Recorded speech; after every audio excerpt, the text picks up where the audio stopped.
Saudara-saudari terkasih, selamat pagi. Mari kita awali permenungan kita pagi ini, Sabtu 6 Maret 2021, dengan tanda kemenangan Kristus. Dalam nama Bapa dan Putra dan Roh Kudus. Amin. Tema renungan kita pagi ini adalah sukacita seorang ayah. Kisah sukacita selalu berhubungan dengan pengalaman baik dan menyenangkan.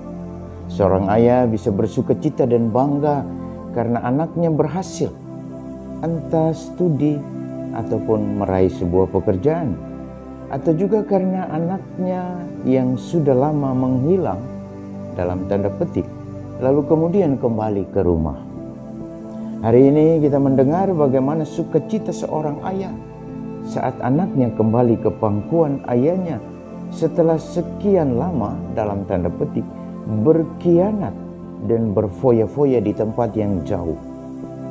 Meskipun kisah sukacita ini hanya sebagai sebuah gambaran atau perumpamaan, tetapi itulah juga kisah yang sering kita alami dalam hidup kita.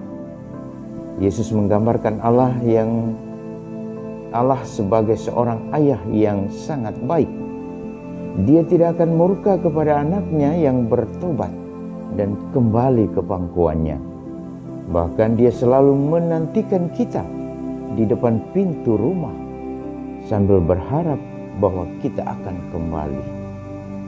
Nabi Mika berdoa memohon semoga Tuhan Bapa kita merangkul dan mengampuni dosa-dosa kita. Dengan doanya ini, Nabi Mika mengajak kita untuk memohon Tuhan mengampuni dosa kita.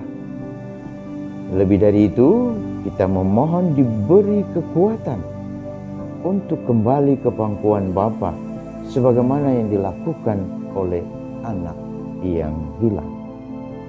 Sebab kembali ke pangkuan Bapa hanya bisa terjadi jika kita menyadari bahwa kita berdosa.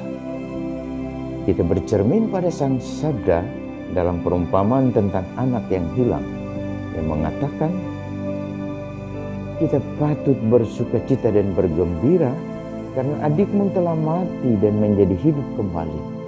Ia telah hilang dan didapat kembali. Lukas pasal 15 ayat 32. Saudara, sukacita seorang ayah selalu berpuncak pada saat anak-anaknya bersukacita. Salam Kornovo, hati baru. Marilah kita berdoa. Tuhan Yesus Kristus, Engkau selalu menghendaki kami untuk menyadari dosa dan salah dan kembali ke pangkuan Bapa. Kami mohon bukalah mata hati kami untuk menyadari dosa dan salah dan kembali ke jalan yang benar. Engkaulah Tuhan dan pengantara kami. Amin. Tuhan memberkati kita semua dalam nama Bapa dan Putra dan Roh Kudus. Amin.